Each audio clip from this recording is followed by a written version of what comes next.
The Center, with your host, DC Radical One.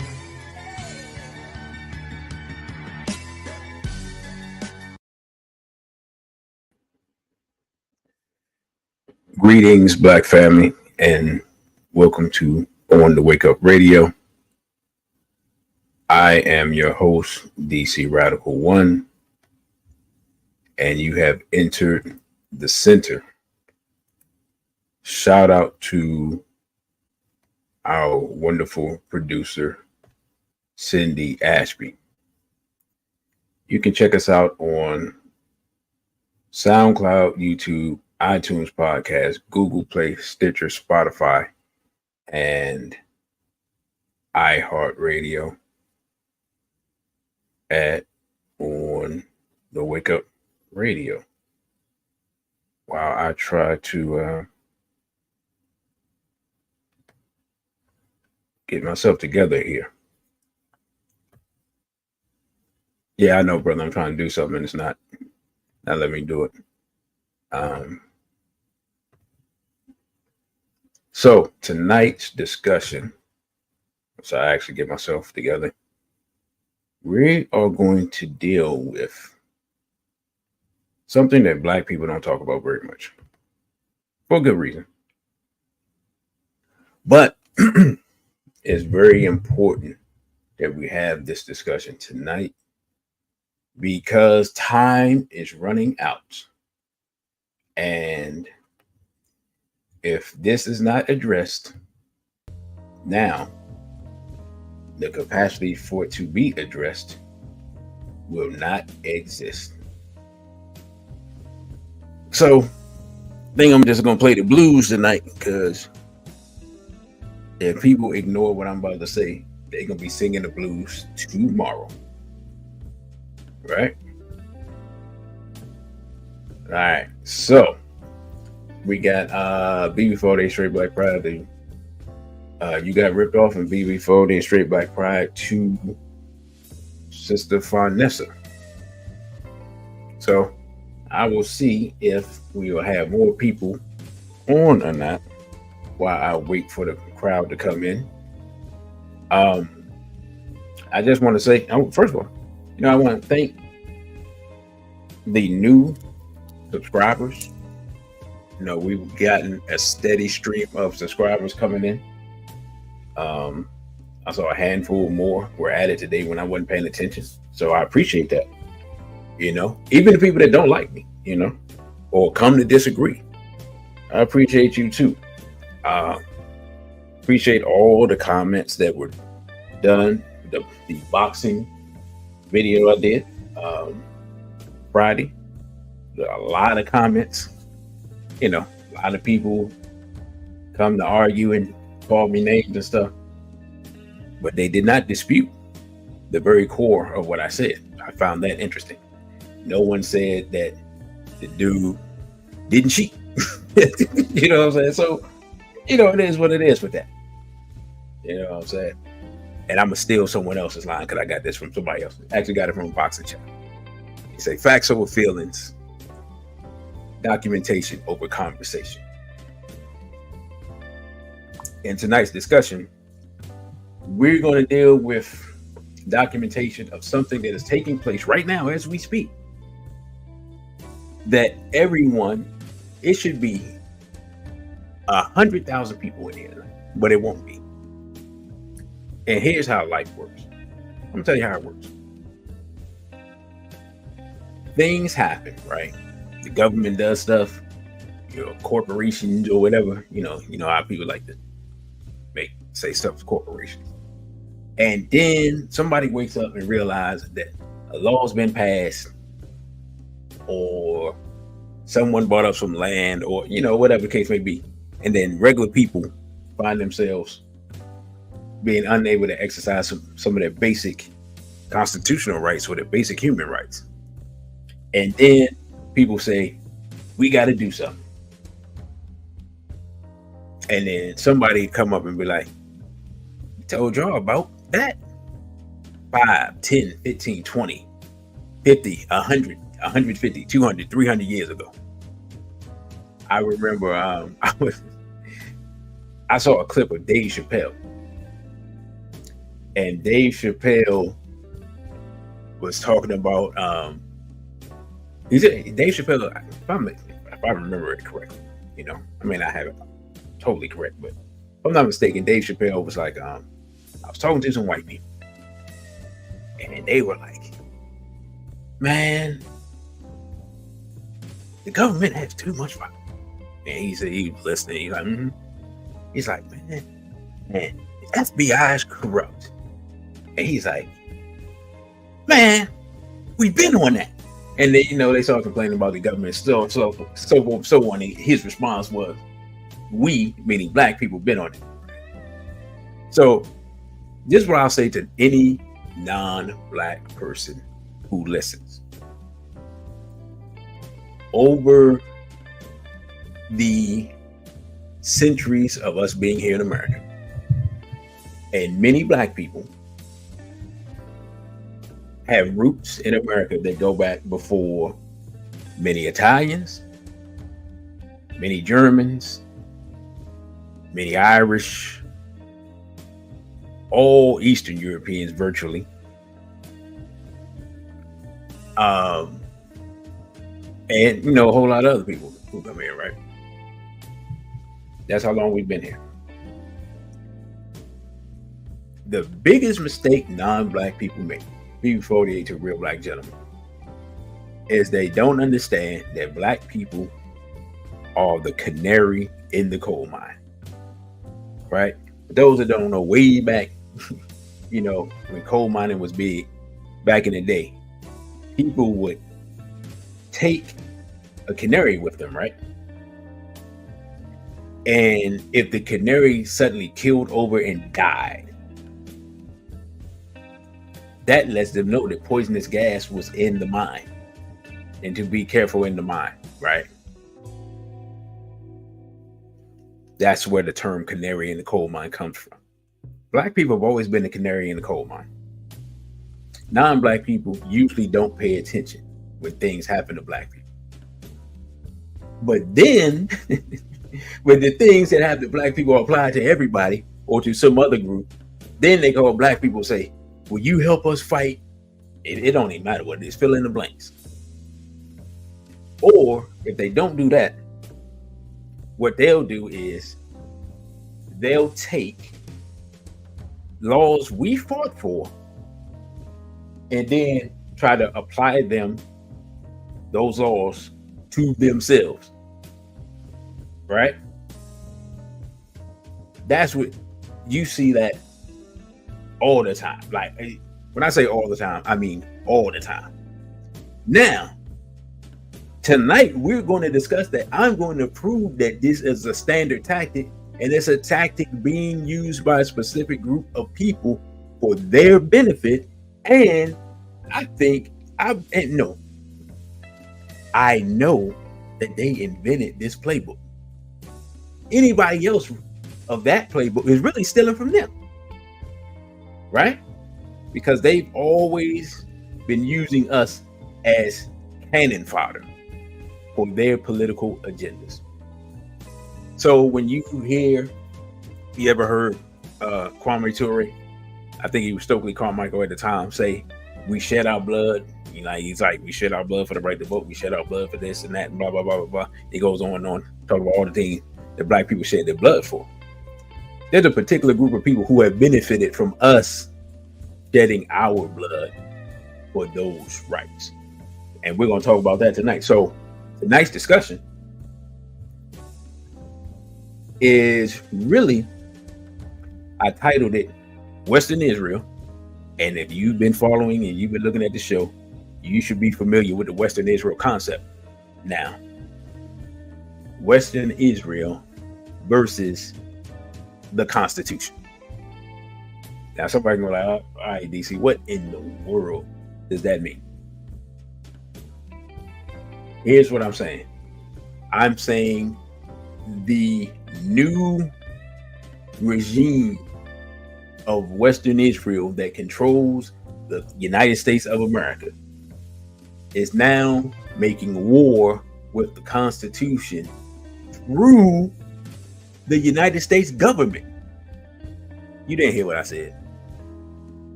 you didn't hear what I said. I'm telling you that the United States Constitution, specifically the Bill of Rights, is under assault by an internal enemy in the United States that is working to destroy the Constitution from the inside out. And they have people who are doing it willingly, and they have people who are doing it not willingly, wittingly. Let me be correct. And those who are doing it unwittingly. Right? So there are people who are, and I'm stealing this line from somebody else, who are unwitting collaborators in their own destruction, who think they're doing the right thing, but are standing on the side of evil. Yeah, I say I'm gonna call it what it is. I'm not gonna say the wrong side of history. Bro. Standing on the side of evil, because some things are right and some things are wrong. And a lot of the things we see happening in America today are wrong and evil. Which for black people is nothing new. Let's be honest. I mean, we see a lot of evil. We're so used to evil that when somebody's like, "Hey, that's evil," we like, "What?" We like that right there. We're like, "Where?" Right in front of you. That's evil. And we like, "It is." But they've been doing that for 500 years. How can it be evil? We're like, just because they've been doing it for 500 years doesn't mean it's not evil. For someone to brutalize you, to torture you, to violate you and your women and your children, just because it's been happening for 500 years doesn't mean it's not evil. It just means that you have gotten so used to evil that you refuse to resist it. And that's the road the rest of America is now on. You have gotten so used to evil. You have gotten so complacent that you are on the road to accepting it and being destroyed in the process. Because that's what's going to happen. That's the goal. Right? So, I'm going to break down the 3 amendments that I see that are primarily under attack and it's in the news right now at this moment, right? So the first thing I'm gonna do is we're going to look at the United States Bill of Rights, because let's be realistic. I see interviews with all types of Americans, black, white, so forth, so on. And people ask them, basic questions about the government. Just be honest, man. It's pathetic, the ignorance. And what I see is mostly young people. So I can't say all Americans, but when I see a lot of young people and they get asked basic questions about government, their knowledge is pathetic. And it's more pathetic for them because the younger you are, the closer you are to being in school. Right? Like that's just logic. If you're 19, you probably at worst you got out of school 2 years ago. If you're not still in some form of school, right? You can be in college. But let's say you're not in college. Let's say you graduated at 17. You still, if you don't know 3 branches of government, for example, I mean, a significant portion of your time was wasted. Because as an American citizen, you should at least know that. That's the basics, right? So let's get into it. I'm going to read the 3 three of the ones that I see that are under attack, right? Amendment 1. Congress shall make no law respecting an establishment of religion or prohibiting the free exercise thereof or abridging the freedom of speech or of the press or the right of the people peaceably to assemble and to petition the government for a redress of grievances. Congress cannot do any of these things. They can't prohibit the free exercise of religion,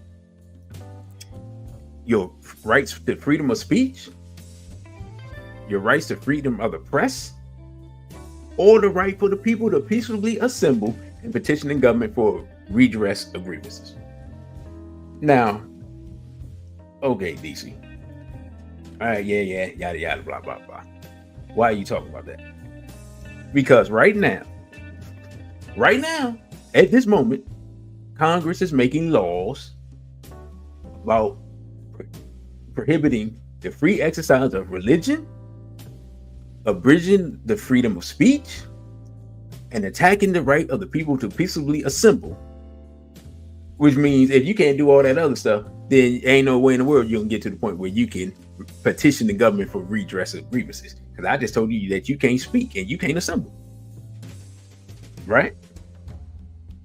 Now, if you, those of you who are in the chat, think that this is not relevant, that if Congress makes laws against these things, it doesn't matter to you and your life, put a 1 in the chat. And if I see more ones than 50% of the audience, I'll cut off the stream and go watch a movie. Right? I'll give you all 30 seconds. I'm going to sit here and drink some water. But I want to make sure that I'm talking to the right audience and that we understand what's going on. I'm just keeping 100. So, you're going to hear a little bit of silence for a while and some water drinking, and then I'll see what's going on.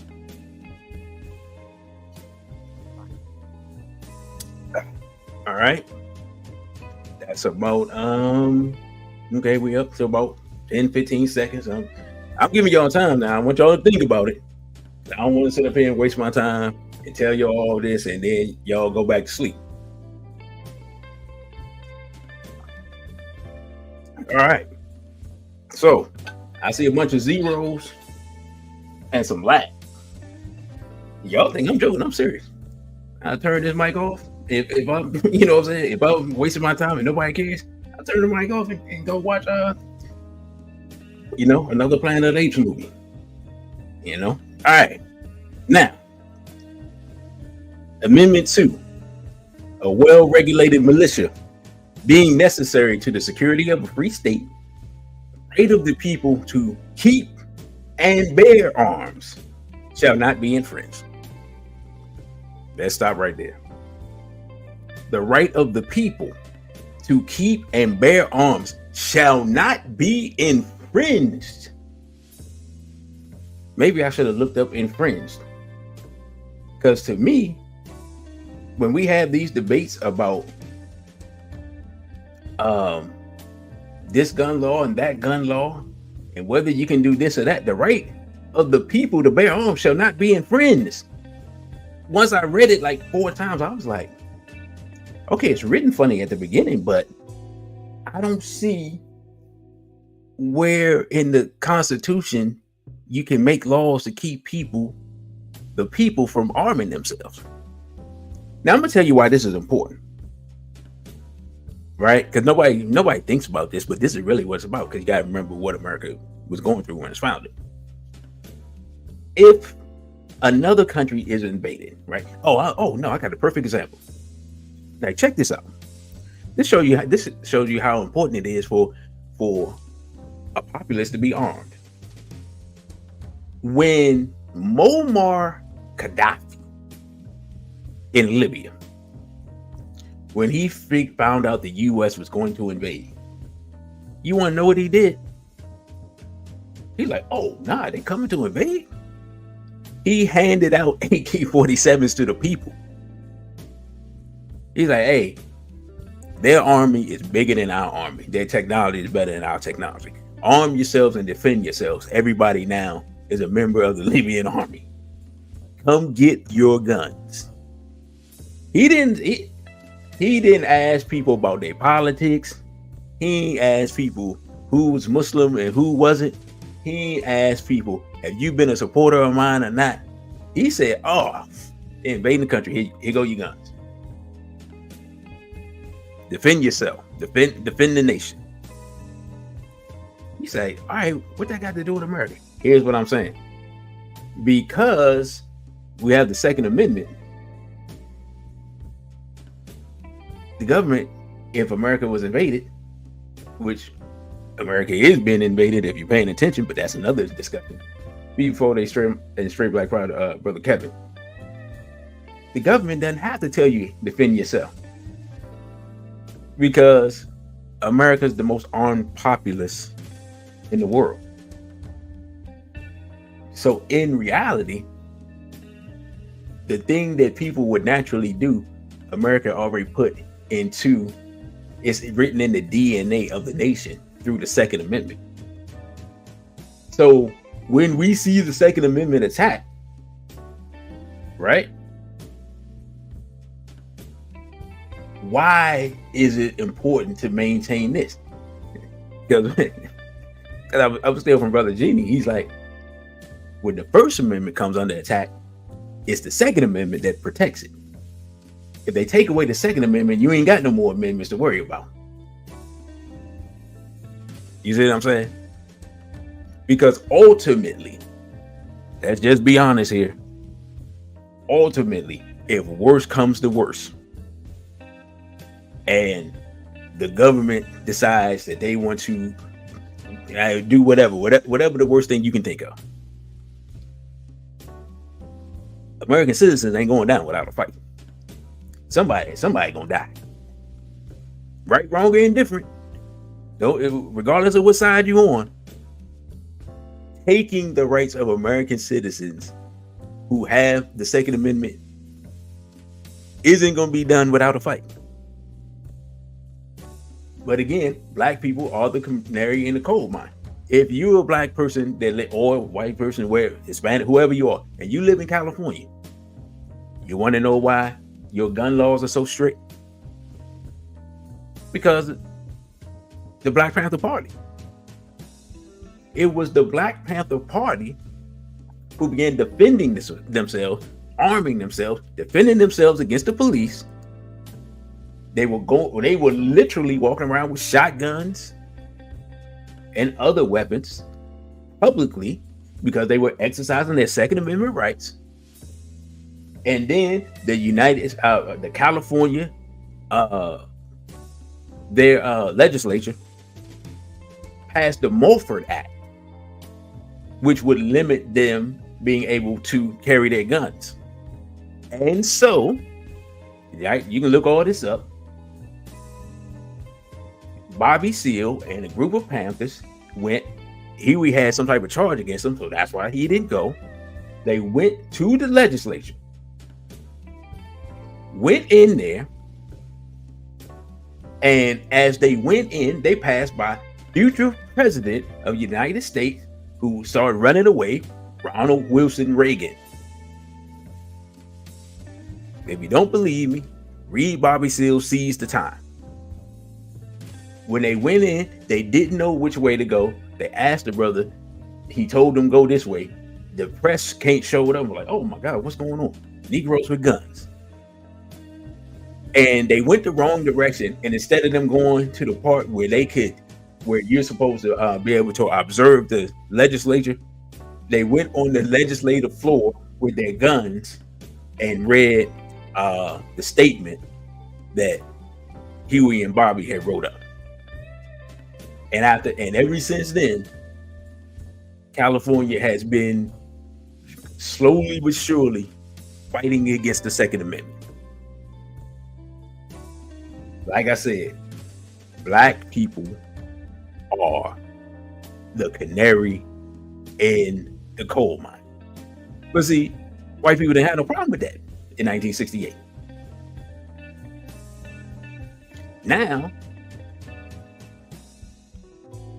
how long have various groups been complaining about infringement of the Second Amendment, and how many court cases and all that stuff have gone on since then? The time to fight for it was back then. you should take a stand with the canary in the coal mine, right? So that's just a little bit of history of black people being the canary in the coal mine, straight off the top of the dome.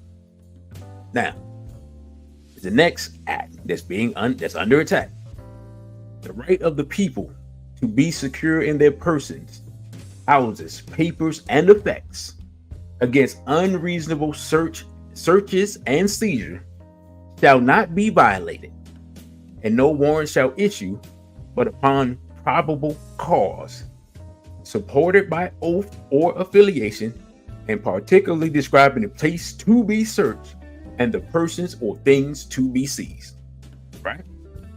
What does this mean?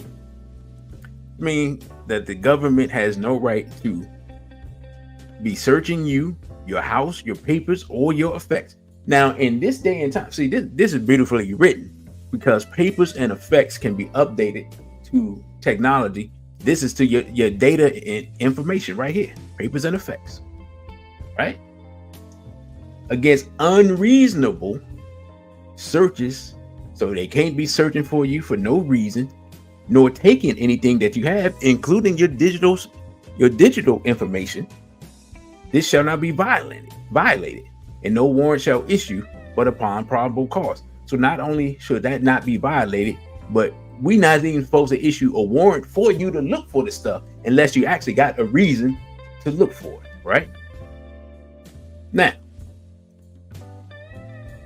all three of those amendments are under attack at this time. Now you're going to say, how and by whom? Well, we said it's Western Israel versus the Constitution. So we're going to go first with the First Amendment and how it's under attack. Currently, right now in Congress, is the 118th Congress 2D session, H.R. 6090, enact to provide for the consideration of a definition of anti-Semitism set forth by the International Holocaust Remembrance Alliance for the enforcement of federal and anti-discrimination laws concerning educational programs and activities and other purposes. Stop right there. We're going to stop right there.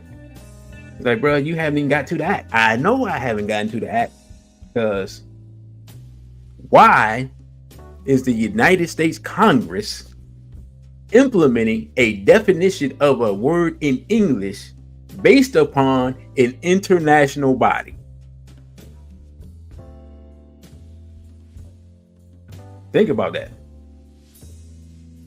A foreign body, an international body, is implementing the meaning of words in America.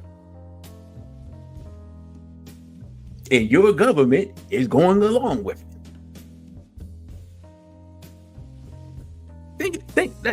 Think about that. The United States Congress is asking some foreign body, hey, what's the meaning of this word? But the word is not Spanish, Portuguese. You know what I'm saying? It's not German, Chinese, Japanese, Thai, Arabic. You see what I'm saying? Amharic. You see what I'm saying? None of the many African languages. The word is English. But they're going to get the definition of the word from an international body. Now, right there, you should be like, hold up. I smell a flim flam. You right, you smell a flim flam. And for black people, here's the part that's going to irritate you. Let us begin. This act may be cited as the Anti-Semitism Awareness Act. It is the sense of Congress that Title VI of the Civil Rights Act of 1964 prohibits discrimination on the basis of race, color, and national origin in programs and activities receiving federal financial assistance. Stop right there. What's wrong with this picture? What's wrong with this picture? Who shed their blood for the 1964 Civil Rights Act? Right? Our brother Kwame Ture say, we shed our blood. We shed our blood for this right. They say they're going to implement this based on race, color, or national origin. But who were the people who were being killed, who were being brutalized, who were being discriminated against, who were being spat upon, who were being hit with rocks and bricks and lynched and hung? Was it Jews? No, it was black people. That's it. 1964, that's what's going on. It was black people. Now you're going to say, what about the two Jews? Because I hear you. I hear you out there. Wait a minute. What about the two Jews that were killed with the black guy? Weren't they being discriminated against? No, they were killed. They weren't being discriminated against. They were murdered. But they could have easily avoided that situation by stepping away from the black guy. Let's just be honest. They could say, hey, are you with the black guy? And they could say, nah, not really, bro. I don't know what to do. He's just giving them a ride. I mean, keeping it one. They weren't killed because they were Jews. They were killed because they were, let's be honest, what did white people used to call other white people back then? N-word lovers. That's why they were killed. But they used to try to beat us over the head. Remember, they used to try to beat Dr. Collins over the head on Donahue when he was on Donahue, and they were like, now think about this. They used to be like, two Jewish people, they were like boys, that's what they say. Two Jewish boys, nice Jewish boys, died for black people. Right? Does that take away from the whole entire African Holocaust and the hand that a large number of Jewish people had? Do the millions and millions of black people who died, does the death of two Jews erase the millions of black people that died at the hands of Jewish enslavers? Are those two Jews' lives more valuable than the millions of black people's lives who died? I mean, I'm just asking for the two Jew crowd, because I know you're out there. You may not be here now. You're going to see this later and be like, what the? Right. Now, let's get back to the bill. While such title does not cover discrimination based solely on religion, stop. Stop. The act is thus null and void right there. It says, while such title does not cover discrimination based solely on religion. If that's the case, how in the world can you implement the act based upon the previous act that does not cover what you're trying to cover? That's the trick knowledge right there. But you don't know that because you aren't reading the bill, because you don't even know that this is going on, and you are going to sit around one day and you're going to be listening to my stuff and don't realize it's illegal because if I said the word Jew one time too many, or maybe even one time, I may not even say anything derogatory. I'm just going to say Jew instead of Jewish person. I'm not even sure. To be honest, I'm not sure whether you can, like, is that a slur? Or is that, you know, like, I'm being completely honest. I don't know. It may be considered a slur, right? It's like the whole It's like the whole. You ever heard Donald Trump when he talk about the blacks? Like what? You know what I'm saying? Like, you know what I'm saying? Well, you like the blacks? Wait a minute. What the? You know what I'm saying? That's how I am with the whole Jewish thing. Is it Jewish person, Jewish people? Like, is Jew itself, is that derogatory? Like, I don't know. But apparently I need to start paying attention more because this act is on its way. Let's move forward. Now, while such title does not cover discrimination based solely on religion, individuals who face discrimination based on actual or perceived shared ancestry or ethnic characteristics do not lose protection under such title for also being members of a group that share a common religion. Bruh, let me move on. All right, we won't even get past this if I don't stop talking about the stuff that I disagree with here. Discrimination against Jews may give rise to a violation of such title when the discrimination is based on race, color, or national origin, which can include discrimination based on actual or perceived shared ancestry or ethnic characteristics. See, this is my thing with this stuff.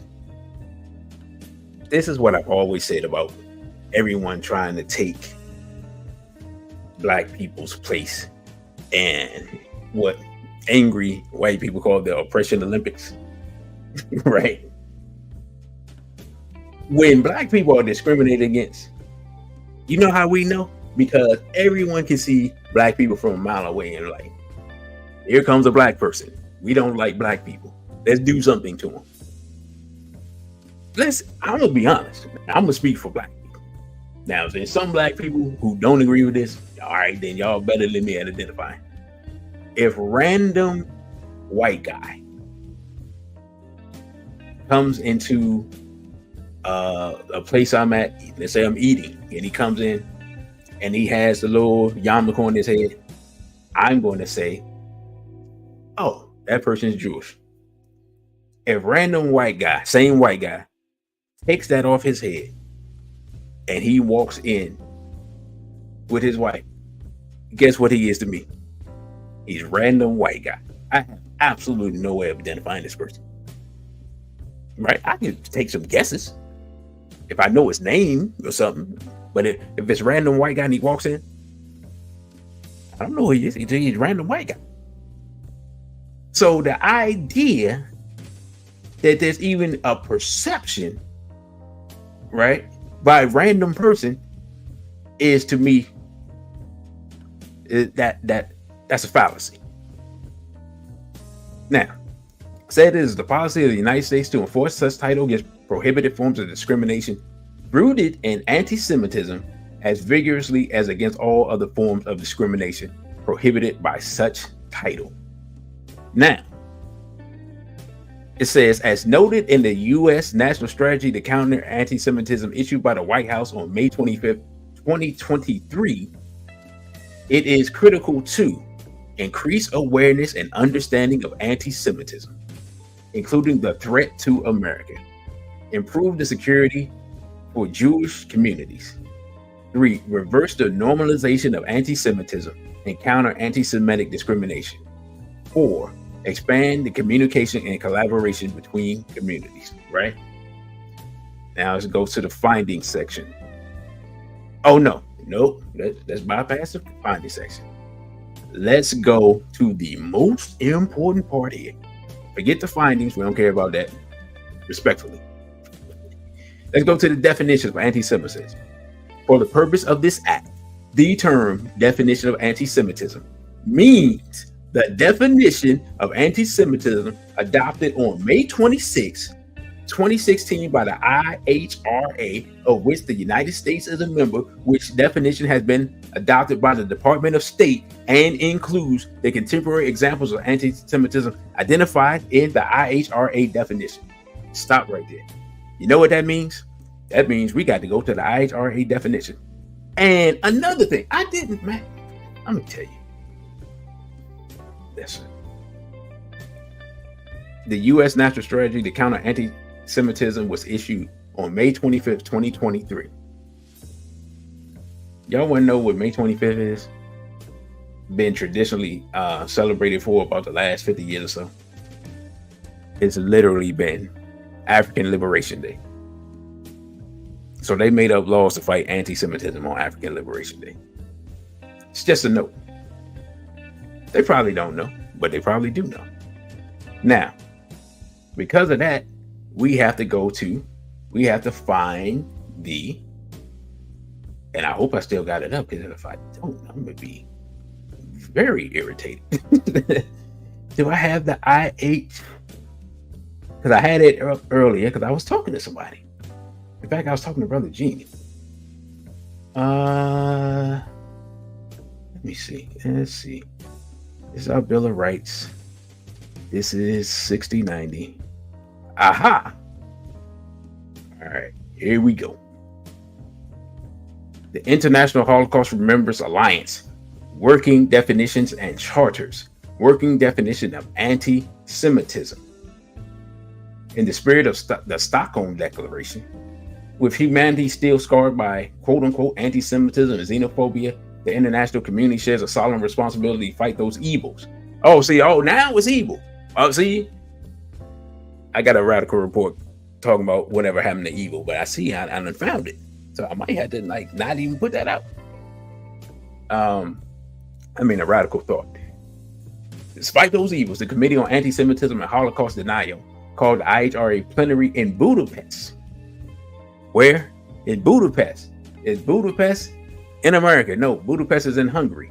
But the United States Congress is taking definitions made up in Budapest and applying them here. On May 26, 2016, the plenary in Bucharest decided to adopt the following non-legally binding working definition of anti-Semitism. That means they can change it as they see fit.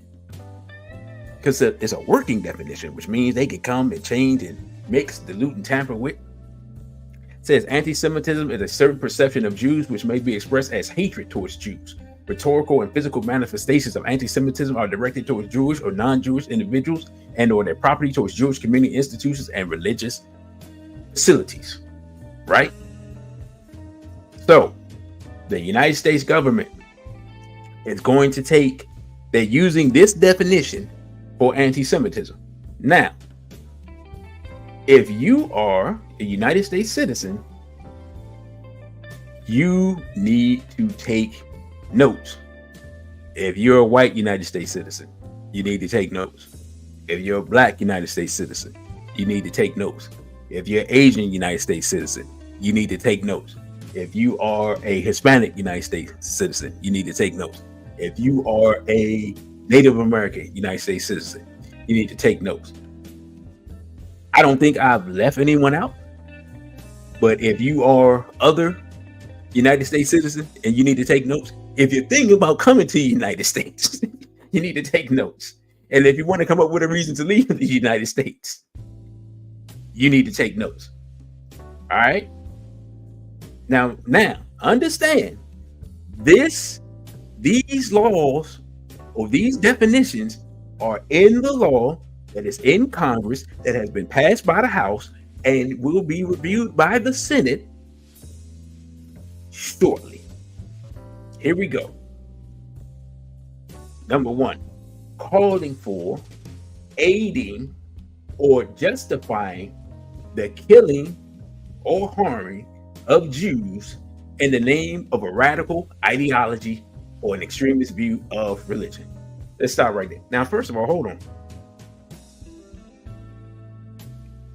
Okay, first of all, calling for, aiding, or killing anybody is, generally speaking, in the world, is generally considered wrong. It doesn't matter who it is, right? So to make special laws for that doesn't really seem necessary. I mean, especially if you're in a quote unquote Western democracy. The fact that you have to remind people not to kill people, I mean, just saying, right? Now, black people get killed all the time by people, but no one has Is there any government body that is asking black people for the definition of anti-black? Right? Yeah, like somebody help me out. Has Joe Biden called any black scholars and say, hey, we need a definition of anti-black. We need a definition of anti-African. We need a definition of anti-African American. I mean, y'all let me know, because I don't see everything. I don't know everything. Right. That's number one. Here's number two. Making mendacious, dehumanizing, demonizing, or stereotypical allegations about Jews as such, or the power of Jews as a collective, such as, especially, but not exclusively, the myth about a world Jewish conspiracy, or of Jews controlling the media, economy, government, or other social institutions. Now, let's stop right there. Let's stop right there. Making mendacious, dehumanizing, demonizing, or stereotypical allegations about Jews. Fine. Okay. All right. I can understand why you say, hey, man, you can't dehumanize us. All right, cool. I get it.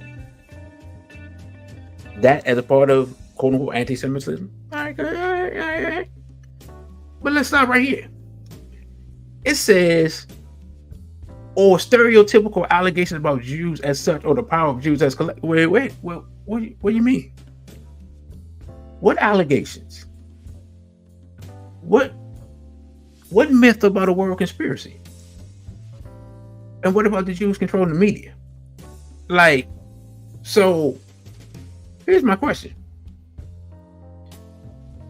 If a person researches and finds that the vast majority of media and social media companies happen to be controlled by people who are Jewish, is the truth? If that's the truth, I'm not debating where it is right now, but I'm saying if that's the truth, if a person does the research and they find that to be true, is that still anti-Semitic, or is it telling the truth? Is the truth anti-Semitic? Right?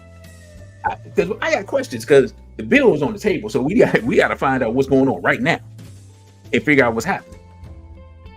Right? Because think about it. It says controlling the media. All right, that's arguable in America. Can't speak of nowhere else. The economy. I mean, who controls the central bank, and who controls the central banks around the world? We got questions now. Now we can look all this stuff up and have debates on this issue. Government. Look, we've gone through the Biden administration and who's there and who they are. They have a majority of people who are Jewish. And as far as the media, it's a simple historical fact backed up by Jewish people that Jewish people founded Hollywood. This is just a historical fact. I learned that from a Jewish documentary, a Jewish produced documentary, and a Jewish written book. No, that's not no myth, unless you tell me that the Jewish people are lying about creating Hollywood. So is that anti-Semitic because I say, hey man, Jewish people invented Hollywood? That's a historical documented fact based on the Jewish sources. If I say Jewish people were involved in the African Holocaust, or what we call the transatlantic slave trade, or the Jewish people were also involved in what we call the Arab slave trade, is that all of a sudden anti-Semitic, even though I got historical documentation and I can back it up with facts? Like, these are questions we got to put on the table right now. We can't even wait to put the questions on the table, because the questions are up for debate in the United States Congress right now, because these are the definitions that they are using for Semitism. So you can make the argument that simply stating facts about who formed Hollywood, who formed the central banks of many countries, and who has the majority of positions in the United States executive branch at this time, that could be deemed anti-Semitic, even though you're telling the truth. Which, again, means that they are abridging where my Bill of Rights at. Let's go back. Congress shall make no laws respecting the establishment or religion, or prohibiting free exercise thereof, or abridging what? The freedom of speech, or abridging what? The freedom of speech, or abridging what? The freedom of speech.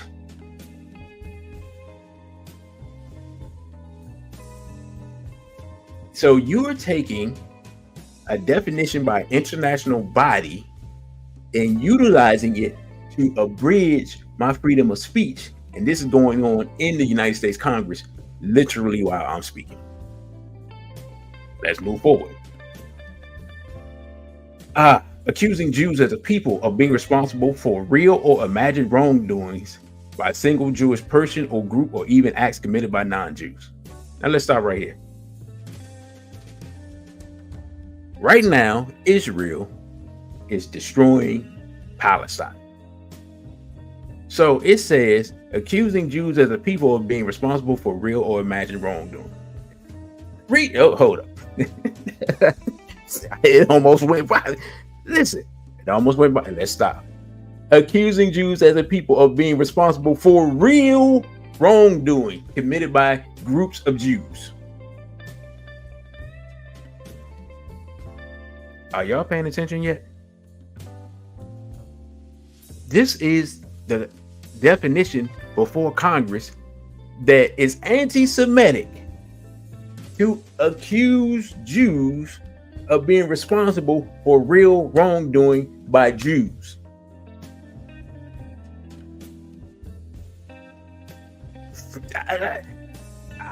Look, y'all better wake up and pay attention. Look, come on, man.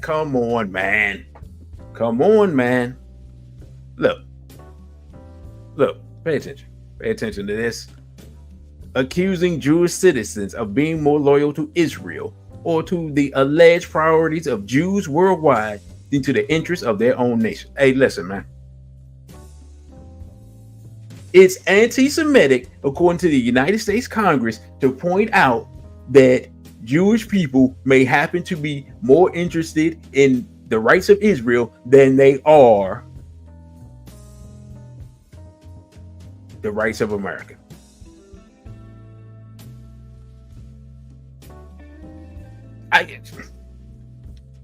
So if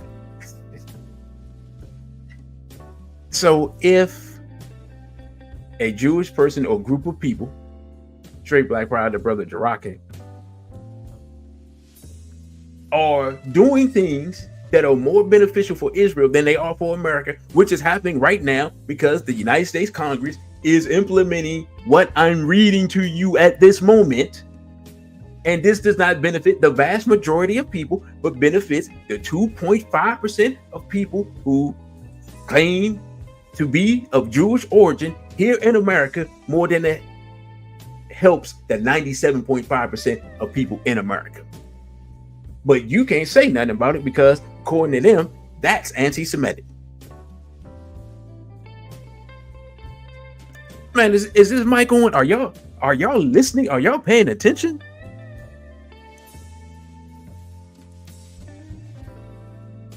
All right.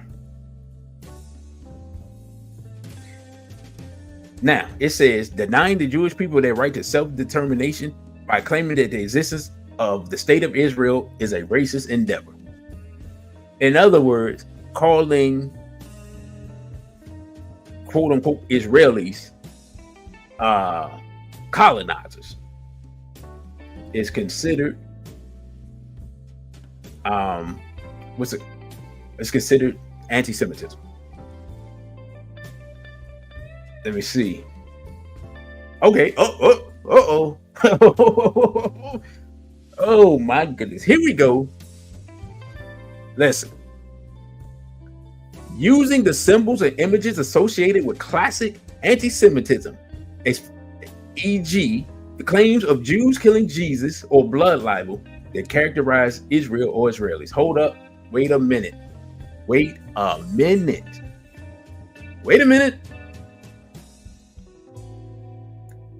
You know, my Christians out there that are paying attention, they just told you that you can't exercise part of the Bible.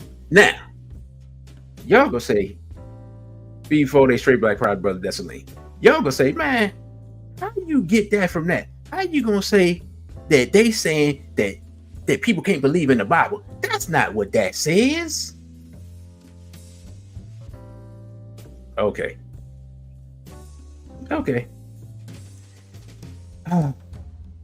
Let's see if I got it. Do I got it?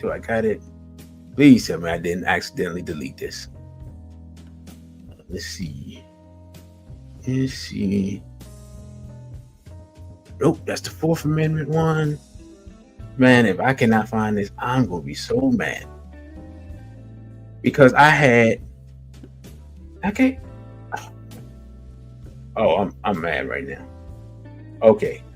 I'm gonna have to find this article. Because there was a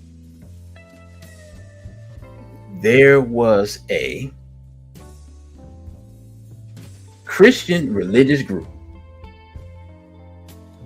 and this wasn't me, this was a Christian religious group that pointed out how this bill limits Christianity, and I didn't get it until I got to this part, right?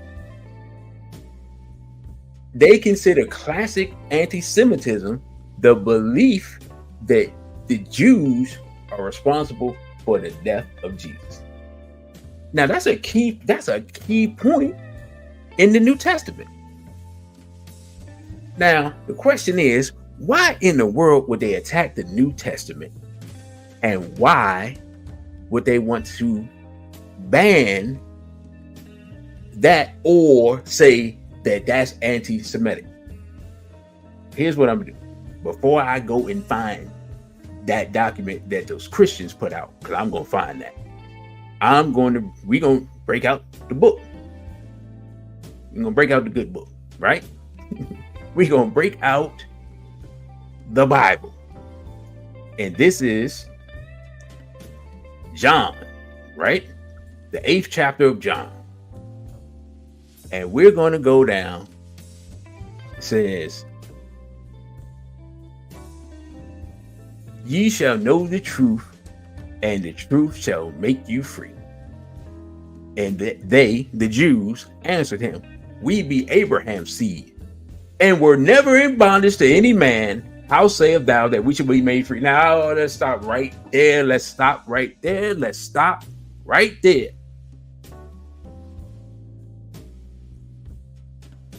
I'm going to read that again, because I want y'all to answer this question for me. Jesus said, you shall know the truth, right? And the truth shall make you free. And they claim to be Abraham's seed, but we were never in bondage to any man. How sayest thou we shall be made free? If you have never been in bondage to any man, then who in the world are the people that were allegedly in bondage in ancient Kemet a couple of thousand years before this discussion between Jesus and the Jews? Somebody help me out. Because the Jews right here claim that they were never in bondage. Think about what they just said. Jesus said, you shall know the truth, and you shall be made free. They say, we already free, and we've been free. We ain't never been in bondage. But according to the Bible, part of their Jewishness is what? Being held in bondage and being what? Rescued and liberated by who? Moses. So what in the world is going on? Somebody lying. Who lying? Either these Jews were not those Jews, or these Jews are lying to Jesus, or Jesus is lying. Somebody lying.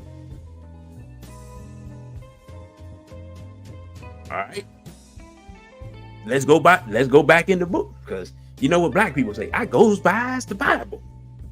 Okay.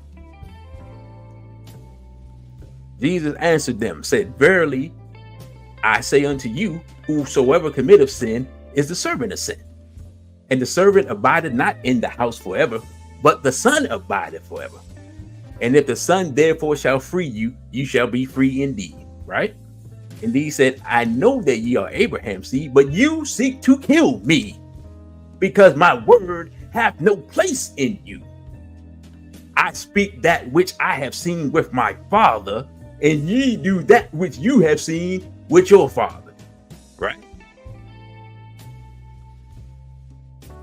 Now, they answered and said unto him, Abraham is our father. And Jesus said unto them, if ye were Abraham's children, ye would do the works of Abraham. So Jesus right there is saying, you're a liar. You are not the seed of Abraham, for you do not his work. Right? Now he said, but now you seek to kill me, a man that hath told you the truth, for which I have heard of God. This not did Abraham. Now listen, what he say? You seek to kill me because I have told you the truth. Let's go back. Now, the people that say they're making the laws now, what are they doing? They are saying that you cannot accuse Jewish people from doing wrongdoing. What else are they saying? They're saying that if you can prove that Jewish people control the media, or you say something like Jews control Hollywood, which is the truth, they're seeking to make laws against that. So they're seeking what? To kill people who do what? Tell the truth. You Christians, you still having Jesus' battle, but you sitting on the sidelines. If you who claim to be Christian are of your father Jesus, then you should be taking up the battle of your father Jesus, not siding on those who he had contentions with, who sought to kill him. I ain't say they sought to kill him. Jesus said they sought to kill him. That's what he said, right? Now, ye do the deeds of your father. Then said they to him, we be not born of fornication. We have one Father, even God. And Jesus said unto them, if God were your father, you would love me, for I proceeded forth and came from God. Neither I came of myself, but he sent me. Why do ye not understand my speech? Even because you cannot hear my word. Ye are of your father, the devil, and the lust of your father ye shall do. He was a murderer from the beginning, and abode not in the truth, because there is no truth in him. When he speaketh a lie, he speaketh of his own, for he is a liar and the father of lies. And because I tell you the truth, you believe me not. Which of you convinceth me of sin? And I say the truth. Why do you not believe me? He that is of God hear God's words. Yet therefore you hear them not, because you are not of God. Listen. Do you understand now? And again, I'm not a Christian. Do you understand now why they want to attack this New Testament? Because if people read the book, what's happening now would look mighty familiar. Jesus said, ye are of your father, the devil. I ain't say it. I'm just reading what's in the book. Technically, by that one passage, you can make the argument that the Bible is anti-Semitic according to the International Holocaust what's the name of it? Well, I want to get it right. According to the International Holocaust Remembrance Alliance, you could be accused, or Jesus could be accused, of being anti-Semitic. And if you read the book and believe in it and the truth of the book, you now, if this bill passed, can be accused of being anti-Semitic. Y'all hear me, family? The vast majority of black people are Christians. Jesus has told you that a group of people are of the devil because they sought to kill him. Y'all believe in that part of the book, or y'all don't believe in that part? That's the New Testament. That ain't the Old Testament. You can't say Jesus came and changed it. Nah, it's the part that he said. You can't wiggle out that way. I'm just reading the book. Right? Now, let's see. What part did I want to get to here? Let's go back to the text, because I don't think I finished. Did I finish the text of that? No, I did not finish the text. Now that is, oh, here we go. My bad. Here we are. This is the Way of Christ Ministries. I do not know these people at all. Let's see what they say. They say, my dear friends, this is not the normal kind of post that I make and put on this site. However, I think that there's some forces working underhandedly in the world. These forces will strip us of our Christian rights to worship and also to possess the Holy Bible. They know that a straight out attack on Christianity has never worked in the past and have moved to more subtle approaches, one of which is a progressive warming of the waters to slow boil. If you have heard of the analogy that a frog will jump from a boiling pot of water, but will stay and die in a pot that is slowly heated until it boils him alive. This is the tactic I am speaking of. Right? The changing of a definition, making it unbinding so no one will care how it is worded, then later accept the poorly written definition as an accepted policy. Now make the policy a law. That is what is happening right before our eyes. There is a bill that is silently making its way through Congress. It has already passed the House of Representatives and is awaiting its vote in the Senate. If this bill is passed, it will potentially change the face of Christianity in the U.S. and consequently in the world. This has been a slow, multi-step progression to silence Christianity in the U.S. and to make the Bible illegal. It made a non-binding definition that was made in Bucharest, Romania. I thought Bucharest was in Hungary, so I'm wrong all the way around. A policy of the United States, U.S. State Department. Now this legislation will arm the federal government against Christians in the United States. H.R. 6090, Anti-Semitism Awareness Act of 2023, made by State Department's defining of anti-Semitism policy, which is based on the Bucharest 2016 unbinding definition of anti-Semitism, into a criminal offense. This is declared in Section 4, right? So we read all of that. It says, I am not anti-Semitic and I think the Jews should be free of oppression. This is the Christian person saying, I believe that God has not abandoned them, and that he is actively working in the life of Israel to restore his people and blesses those who bless them and curses those who curse them. However, in this referred to definition, the U.S. Congress makes Christians into criminals and so opens the door for corporate persecution of Christians in the U.S. and the world. Now I'm going to stop right here. What mistake are the Christians who wrote this making?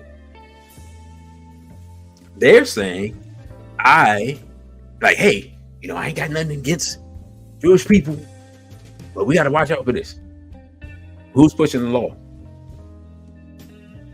It's not Arabs. It's not Chinese, Japanese. It's not even white people pushing the law. It's the Jews pushing the law. Jewish people pushing the law. Jewish people made up the definitions. before they 7779311. So if they are the ones pushing the law, they're the ones that made up the definition. You trying to kowtow and bow down to the people who made the laws and the definitions, which you say are infringing upon your right to practice your religion. It's already too late for that. They already declared war on you. So you might as well go ahead and keep it 100. Jesus didn't say, hey, I don't want to offend, everybody here. No, he said, you are your father, the devil, and the lust of your father you shall do. That's what he said. He didn't equivocate. He didn't beat around the bush. He didn't tiptoe through the tulips. He didn't say, you over here are the father of the devil, but y'all over there. All right. He said, nah, I came here to teach the truth, and you act like you can't hear what I'm saying. You refuse to bear witness, and you want to kill me for teaching the truth. Only a devil would do that. So if you're a Christian, where your backbone at? Who's going to take a stand? Who's going to follow in the footsteps of the Lord, as y'all like to say? Who's going to show the courage of their convictions? Who's going to stand against the devil? Or y'all going to wait for non-Christians to stand to defend your right to practice your religion because you too cowardly to face and stand up against the devil, even though you believe you will have everlasting life?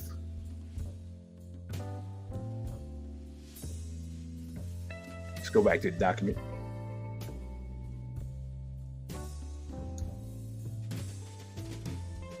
This would make such a scripture in the preaching on here a hate crime. This sharing, or maybe even just having a Bible that reads the following from Acts and 1 Thessalonians could be put you in danger from the government. It says, be it known unto you and to all people of Israel that by the name of Jesus Christ of Nazareth, whom ye crucified, whom God raised from the dead, even by him doth this man stand here before you whole. You're like, well, how can that? Because it says, be it known unto you all and to the people of Israel that Jesus, whom you crucified, right there in Acts, it says, who is you? Who you, the Jews, to all the people of Israel, who, right, the name of Jesus, whom you crucified, according to Acts 4:10. And certainly, that's nowhere near as bad as what I said when Jesus called him the devil. We know that. We know that's going to be anti-Semitic. So, to my Christian brothers and sisters, my Christian family, what you going to do? Are you going to stand on Jesus' side? Or are you going to stand on the side of the people that Jesus called the devil? I mean, according to the Bible. I'm not saying I agree with that or not, because I'm not a Christian. I'm just asking a question. Well, who you with? Right? Now, let's go to, because we got another bill. We got a whole nother bill. And this might end up being a two-parter, because I got, as what's my man, Mr. T say in Rocky, I got a lot of more for you. This is the 118th Congress 2D session from 4/10/24, introduced in the House, H.R. 7921 in the House of Representatives. A bill to strengthen the federal efforts to counter anti-Semitism in the United States, be it enacted by the Senate and House of Representatives of the United States assembled. The title of this act may be cited as the Countering Anti-Semitism Act. Congress finds the following: anti-Semitism, which is often called the oldest hatred. Stop right there. Hold it. Wait a minute. Called the oldest hatred by whom? When and where? At what time and place? Black people have been under assault for 6,000 years. The hatred of black people is the oldest hatred on earth, because black people are the only people who've been hated for no reason whatsoever. But I digress. Let us read the bill. In 2022, Federal Bureau of Investigation found that anti-Jewish hate crime incidents increased by more than 37% from 21 to 22. In 2022, the Anti-Defamation League reported nearly 3,700 anti-Semitic incidents in the United States, including assault, vandalism, and harassment, which is a 36% increase from 2021 and represents the highest number of record of anti-Semitic incidents reported by the Anti-Defamation League. And the American Jewish Committee reported that 25% of Jewish Americans were personally targeted by anti-Semitism in 2023. I call cap. Jewish Americans are facing unprecedented rise in anti-Semitic incidents following the October 7, 2023 Hamas attacks on Israel. 5. Rising anti-Semitism is in part being driven by the spread and amplification of so-called anti-Semitic comments, tropes, and conspiracies on social media platforms, which can lead to physical acts of harassment, assault, and vandalism. Stop right there. Again, anti-Semitic comments, tropes, and conspiracies. Let us go back to our Bill of Rights. What does our Bill of Rights say? Congress shall make no law respecting the establishment of religion or prohibiting the free exercise thereof or abridging the freedom of speech or of the press. Read it again. Congress shall make no law prohibiting the free exercise of religion. Maybe it's your religion said that these people can't be trusted. That might be your religion. Congress shall make no law prohibiting the free exercise of your religion or abridging your freedom of speech. Right? But a bill is in Congress right now, Bill 7921, that says you can't even say stuff on the internet.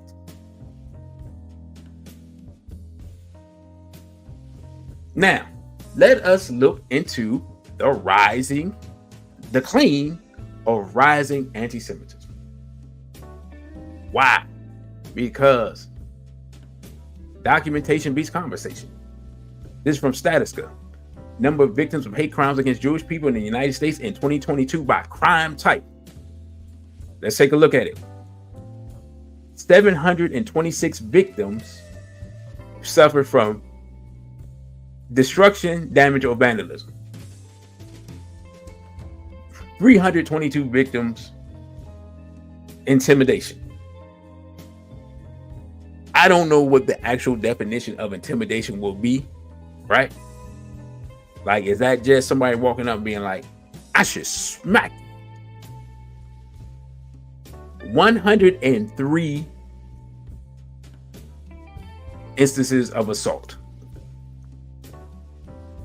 36 instances of aggravated assault. So let me stop right here. There are 330 plus million people in America. 20,000 people were murdered in 2022. 10,000 of those people were black. And they're writing a law because 36 people were suffered, or hey, let's add it all up together, because 139 people were assaulted. 139 people were assaulted, and they're writing a bill talking about hate crimes. But 10,000 black people are murdered in America, and no one says anything. More black people are murdered by police every year than Jewish people are assaulted in America. Are y'all hear what I'm saying? They're making a law based on these piddling statistics, where you probably could go down and pick every group of people in America and break them down and find higher statistics of violence against them. This is not even violence. This is talking about vandalism. We're talking about people dying. Vandalism, and so not even 1,000 cases of vandalism is more important to the United States Congress than 10,000 or 20,000, the 20,000 Americans being murdered.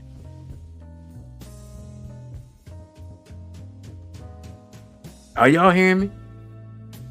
Are you starting to get a picture of what's going on? Now, what's not on here? Somebody help me out. Y'all can see this, right? Y'all can see all the documentation. Other person related crimes: 5, burglary 5, robbery 3, arson 2, crimes against society 2. What's missing here? What's at absolutely 0? I wait. I'm going to drink me some water. I'm gonna give y'all, a minute or so to sit around and think about what's missing. Right?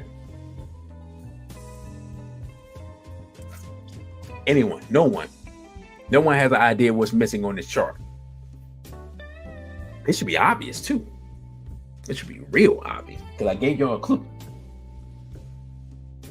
Nobody. No one has a guess. No one in the chat. Nobody has any idea what's missing on this chart. What hasn't taken place at all, even though there's a law being written as if it is.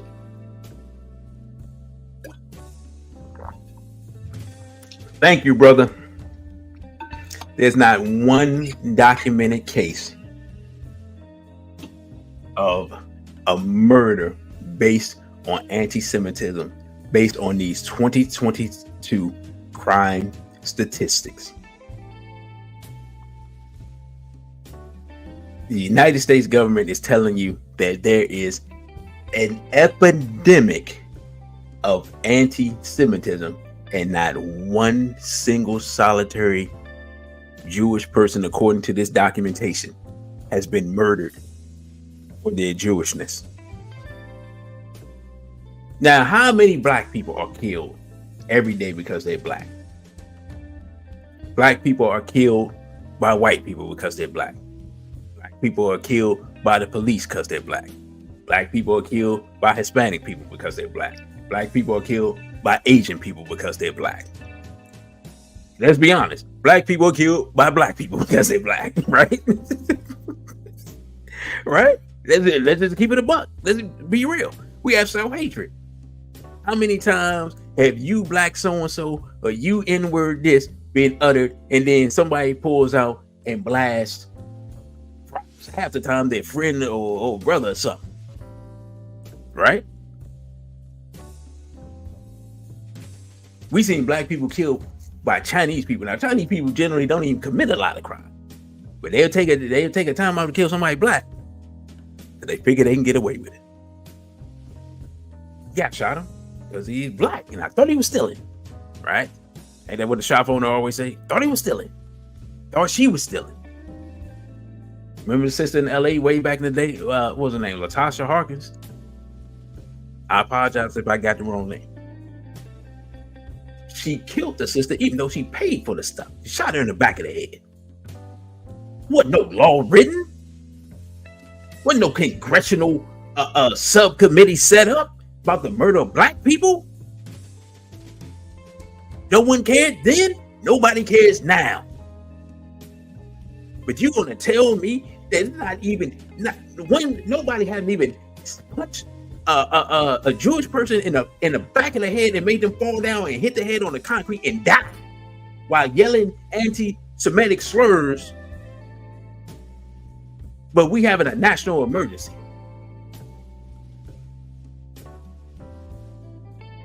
Come on, man.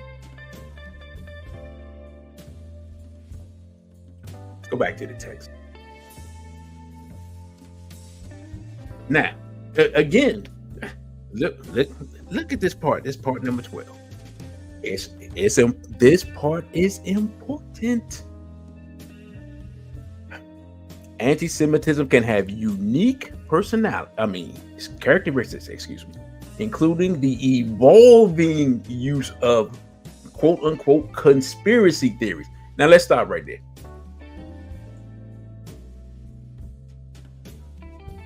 conspiracy theories are conspiracy theories until they're what? Proven true. I'm just gonna say that. Right? Anything could be called a conspiracy theory until you prove the conspiracy. Let's go back in time. In the late 1400s, when slavery first started in Africa, I guarantee you there were some black people who was like, man, come on, man. Ain't nobody coming over here just kidnapping people for no reason. I guarantee you that's what it was. In essence, it was a conspiracy theory until they came and put you on the boat. And then you're like, wait a minute, they over here kidnapping people for no reason. So you can't never tell me as a black person that I don't have a reason to investigate what in the world is going on. Because my people have a history of when we don't pay attention to what's going on, next thing you know, you're in the bottom of the boat. Getting whipped because you won't do no work. Because you like, why am I doing work for free? And I don't know you. And I don't like you. And I don't even like being here. And when you go to sleep, I'm going to run away. Right? All right. Now, someone's going to ask, why in the world, brother, would the government and the Congress be passing these laws? Because I know we have short attention spans. I'm going to play this clip to remind everyone that the more things change, the more they do not. And I'm going to bring our dear, beloved sister, Dr. Cynthia McKinney, to the witness stand yet again. Because documentation beats conversation.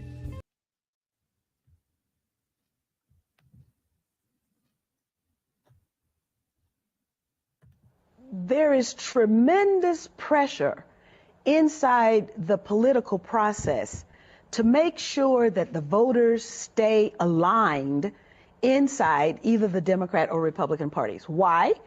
Because both of those parties have been captured by special interests. And those special interests are, quite frankly, the antithesis of the interests of the people. And so therefore, for example, if people in the United States care about education, but unfortunately there's a banker that gets in between the student and the student's ability to go to school, if they care about health care, there's the insurance industry that gets in between the patient and the doctor who is seeking to provide care. And so we have all of these special interests that have positioned themselves in between the political decision makers and the people themselves. The process now is more responsive to those special interests than it is to the values and the wishes of the American people. When I first went to Congress, I did not go to Congress to pay particular attention to any area outside of the black community that I represented that was in need, and of course, U.S. Africa policy, which was abhorrent, and unfortunately still is. But what I ran into, I bumped into at almost every turn were these special interests. And there's no more special interest that has any more influence than the pro-Israel lobby. And so then when I did outreach, for example, to the Muslim community in the United States, I bumped into the pro-Israel lobby, which of course does not want to have to contend with a politicized Muslim community, which is as large as and is as wealthy as the pro-Israel lobby is in the United States. So yes, I first-handedly and also frontally was assaulted by the presence of the pro-Israel lobby to such an extent. Physically assaulted? Well, politically assaulted, okay, to such an extent that my father had to ask the question publicly, what does Stone Mountain, Georgia, have to do with Israel? What I was doing was servicing the needs of my constituents.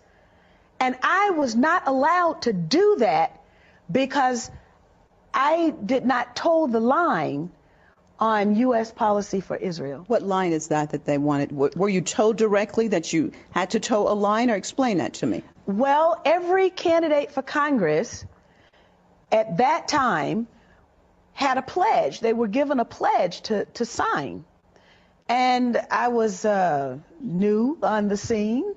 And so the pledge had Jerusalem as the capital city, the military superiority of Israel. American Congress people have to sign this pledge.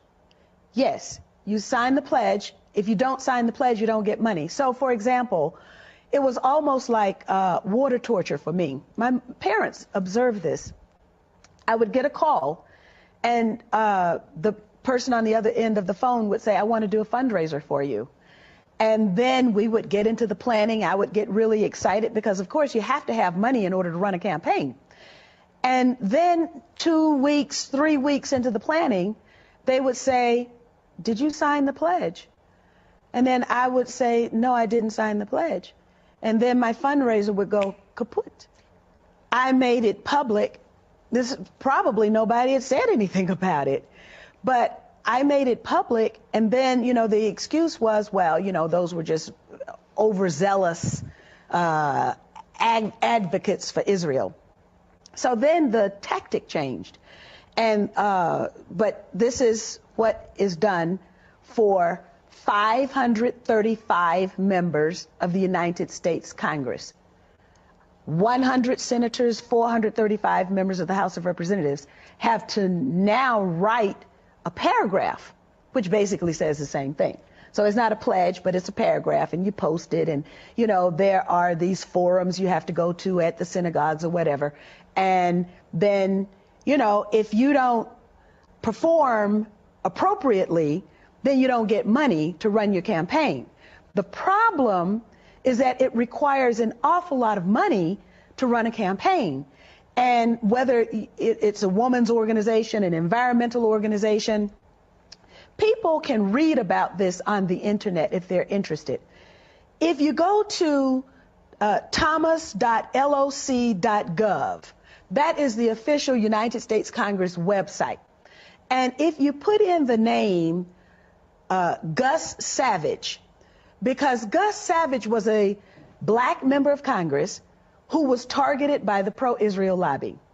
And he had the foresight to use his position as an incumbent in the House of Representatives to put his experience on the congressional record.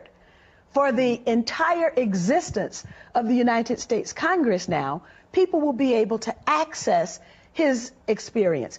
And what he wrote was that it was the Garden Club of New Jersey that gave his opponent $5,000. But it wasn't really the Garden Club of New Jersey. It was the activists who were associated with AIPAC, the American Israel Public Affairs Committee. Well, the district that I initially represented in Congress, I represented so many districts because redistricting was a tool that was used to target me, to eliminate me from the Congress. But the district that initially sent me there was a district that was comprised of rural blacks in the Black Belt of Georgia. These are people who have not had access to equal opportunity at all. The district was challenged in the Supreme Court. And with the assistance of the Anti-Defamation League, the district was dismantled.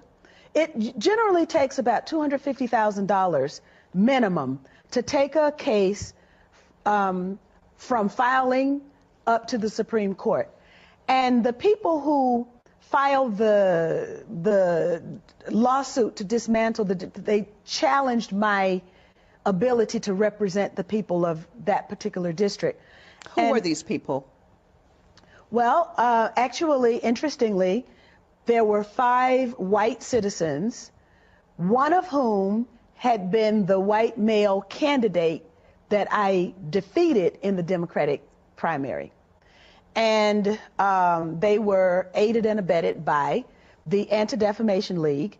And when the case arrived at the Supreme Court, interestingly, on the same day as an environmental case, the spotted owl case, the Supreme Court decided that the habitat for the spotted owl should be protected, but that the black voters in that district could have no protection. And so the district was dismantled. Well, I have, because of the notoriety about me telling my story, and then, of course, the public positions that I've taken supporting the human rights aspirations, the legitimate rights and the aspirations of the Palestinian people, I have a target on my forehead.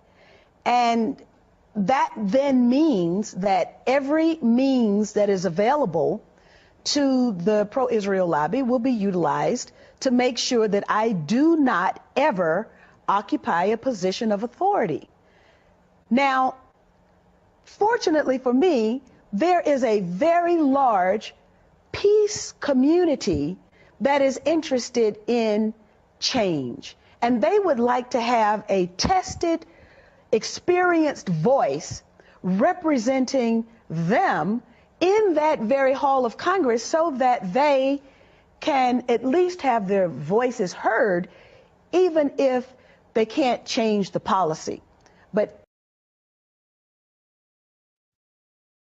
Now, that's our good sister, Dr. Cynthia McKinney.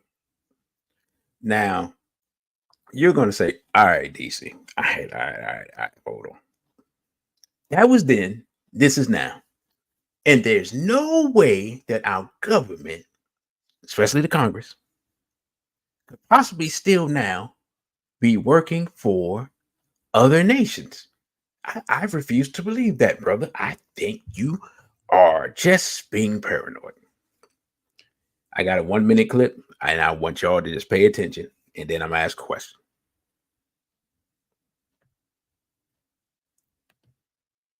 111 and the nays are 112. The bill is passed. Oh, one voting present. I missed it, but thank you. Okay. The House will be in order. The House will be in order. The chair would remind my colleagues to observe proper decorum. Flag waving on the floor is not appropriate. The House will be in order. Without objection, a motion to reconsider is laid on the table. For what purpose does the gentleman from Florida rise? I said, no. The gentlewoman from Florida. Stand up. Put him in a stand flag. The gentlewoman is not recognized. Colleagues, no, I'm going to. All right, y'all saw that, right? Help me out.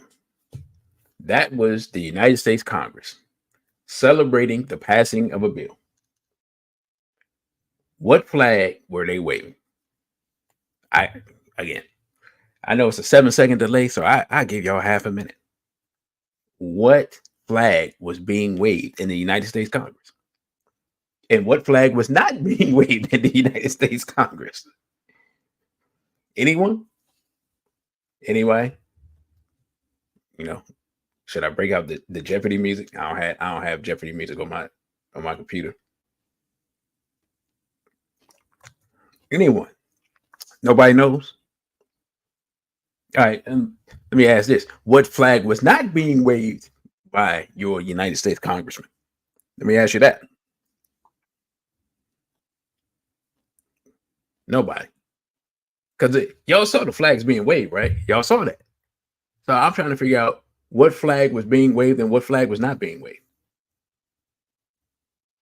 Nobody. Nobody knows. What flag was not being waved? Anyone? I'm gonna give y'all a minute. People are confounded or they falling asleep. I don't know which one it is. Bro, you got ripped off. You tell me what flag was not being waved there. Because I know you know. While I bring up the next thing. So, okay, hold up. What time is it? All right. So I see right now, I'm not going to finish this whole thing tonight. So, oh, you said you didn't see the flag? Okay. You didn't see the flag. All right. Pay attention. I'm going to run it back. Because sister say, all right, wait a minute. I ain't see no flag. All right. Hold on. Everybody pay attention. On the left-hand side, on the left-hand corner, toward the bottom of the screen, you will see a group of congresspersons waving flags. Pay attention to what flag is being waved. The House will be in order. Oh, my bad. Let's run it back. Let's run it back. All right. On this vote, the yeas are 311 and the nays are 112. The bill is passed. Oh, one voting present. I missed it, but thank you. Okay. The House will be in order. Now, at the beginning, they told us, they said the Ukrainian flag is being waved and the U.S. flag is not being waved. Now, y'all gonna say, okay, the Ukrainian flag is being waved, brother. What that got to do with all this anti-Semitic stuff in Israel and all this stuff that you've been talking about all this time? What do Ukraine have to do with Israel? How Jewish is Vladimir Zelensky? The Ukrainian president is hailed as one of the few Jewish world leaders not from Israel, but how Jewish is he? Do I have to go any further? Literally, by waving the the Ukrainian flag, you are in essence waving the Israeli flag at this point. And don't forget, because I always put it up, you got a United States and Israeli flag sewn together that we call the Western Israel flag, that was being flown around after October 7th of last year. In fact, a congressperson, and I forgot, I don't have the picture, but a congressperson came in with an IDF, an Israeli Defense Force uniform into the chamber of the United States Congress. He's wearing a uniform of a foreign government in the Congress. They're waving flags of a foreign government ruled by a Jewish person who said, because if you watch my previous shows, he wants to make Ukraine the big Israel.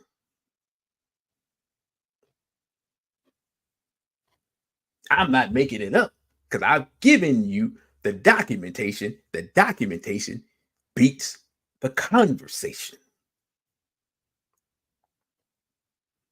Now we going almost 2 hours tonight, and I haven't even gotten past the abridgment of the First Amendment of the Constitution. So what I'm gonna end up having to do, because I just see where we at, so I can close out at the 2 hour mark or before, we're going to have a part 2 where we discuss the attack on the Second Amendment and the Fourth Amendment. Because right here, and pretty much everything that we have gone through tonight, everything we've talked about has dealt with prohibiting free exercise of religion, right? Which we talk to our Christian brothers and sisters about bridging the freedom of speech, freedom of the press, and the right of the people to peaceably assemble. Because I forgot to mention that as this stuff is being written, the young people who peaceably assembled and protest the destruction of Gaza and the murder of the people there, their right to peaceably assemble on the college campuses that they happen to go to has been abridged, and those encampments that they set up have been attacked all over the country after they set them up all over the country. And the United States Congress has mentioned those encampments and those protests as part of the motivation for the passing of the laws. Which law is it again? Of HR 690 and the introduction of the law of HR 7921. Right? So because people are saying, hey, these people are killing people, these people are murdering people, these people are brutalizing people, and because I'm an American citizen, I'm against this, and I want to stop this from happening, and my tax dollars shouldn't go for this. The response from the government is, you're anti-Semitic. Shut up. You can't say anything. You can't. Hold up. Let's bring up. Where was it? Which one was it? You can't accuse Jews of being responsible for real or imagined wrongdoing. You see what I'm saying? You can't accuse people of being more loyal to Israel or to the alleged priorities of Jews worldwide than to their own nations. You can't do that. Now, before I go, right? Before I go, I've got to talk about the president, because the law is going to eventually go to the president's office. And y'all know, I've been saying this for years. For years. I've been showing this for years. I'm going to give y'all an updated version of what the president got to say, because the law is going at this rate. It appears very much the law is going on the president's desk. Just listen to the president.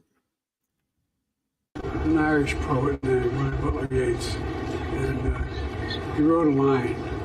He said, "Too long a suffering makes a stone of the heart.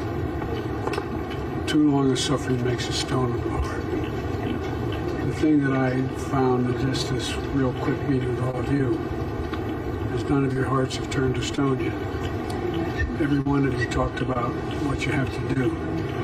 Everyone talked to you about having to reach out. Talked about whether or not they're a Jew or a Muslim. Reach out. And, I've often said, I remember the first time that I was in Israel with Golda Meir. She was just before the 6-Day War. And she was telling me how terrible everything was, which it was.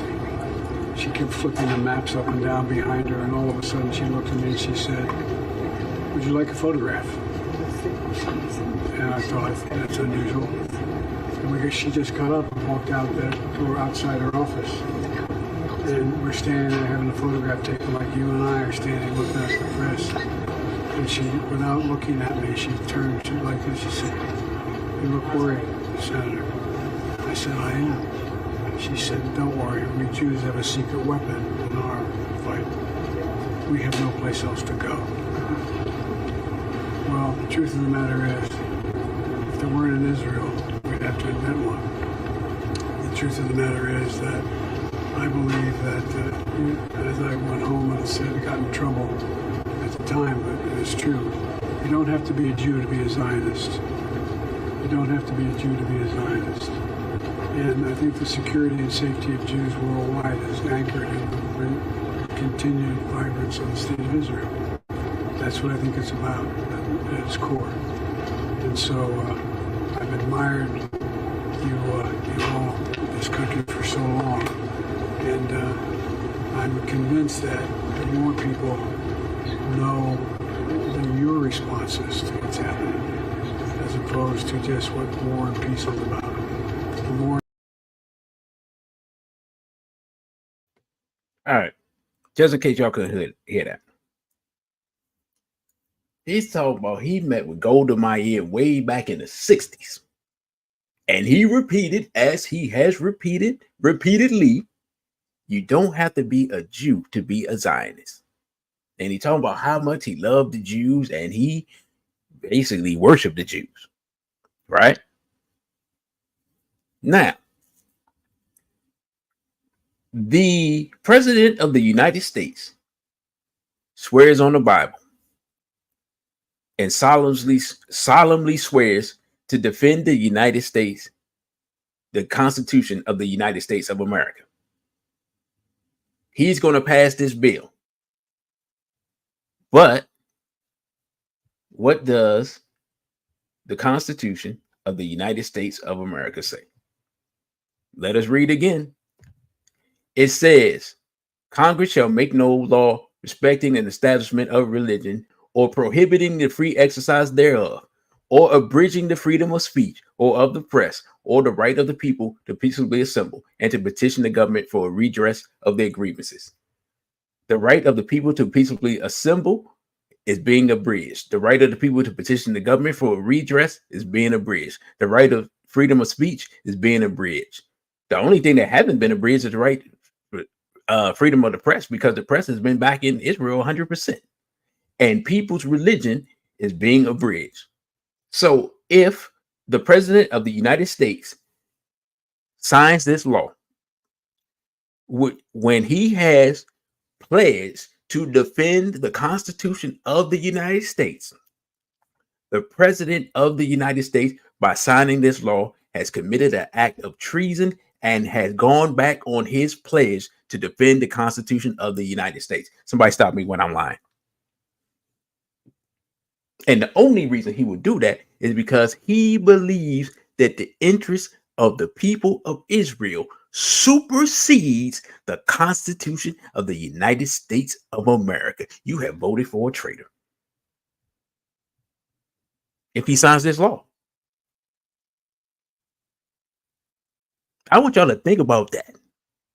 Think about what I just said and prove me wrong if I'm wrong. Your government has been captured by a foreign power, by an admitted Zionist, and by servants of a foreign power. And if you don't do anything about it, you will be enslaved. Not just black people, but black people, white people, Arab, Asian, it don't matter. Because your freedom of speech, your religion, your press, your assembly, and all of that is going right down the drain right now while I'm talking.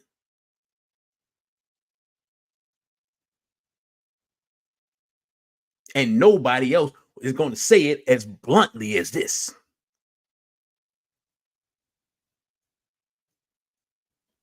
So we're going to find out this summer, as these laws get passed, we're going to find out. We're going to see who's who.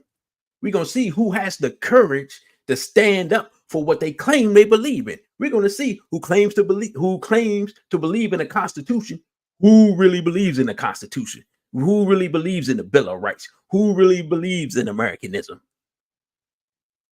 So you're going to be put to the test this summer. And we're going to see who's who. Who's with America? Who's with Israel? Who's with Ukraine? Right?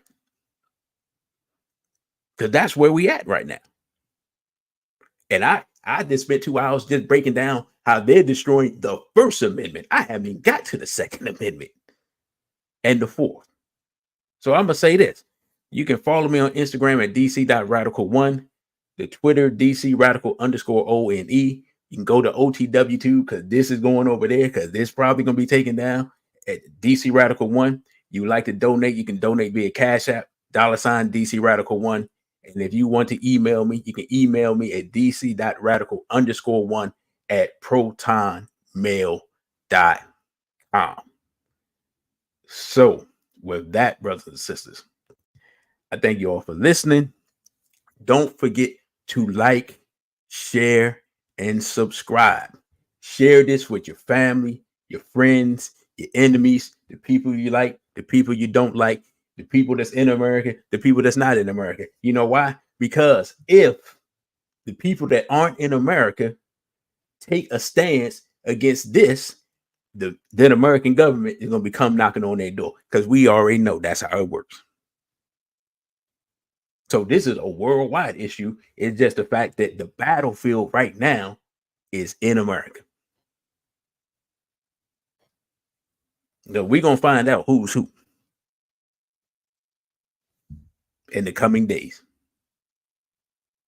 So I hope you all, if you found any value in this information that's been provided, you can donate via Cash App.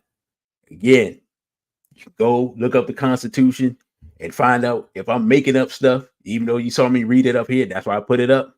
If you would like to investigate the bills that are in, well, they're not in committee, but under consideration, that is bill number HR 6090, right? That is the Anti-Semitism Awareness Act of 2023, and bill HR 7921, which is the Countering Anti-Semitism Act.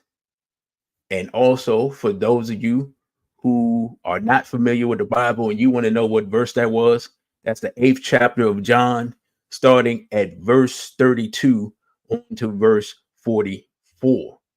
So with that, brothers and sisters, I thank you all for listening. Thank you all for subscribing. The new subscribers who have come through, I appreciate that. I appreciate everyone that likes, shares, and subscribe. Again, I am DC Radical 1.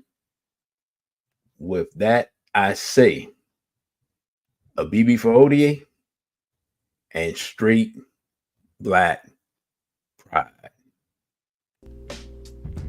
Thank you for watching this video. Don't forget to like, share, and subscribe. Also follow us on our other social media platforms. On Instagram, we're at dc.radical1. On Twitter, we're at dc_radical_ONE. And the Cash App is $DC Radical 1. Again, thank you for subscribing. A BB for Odie and straight black pride.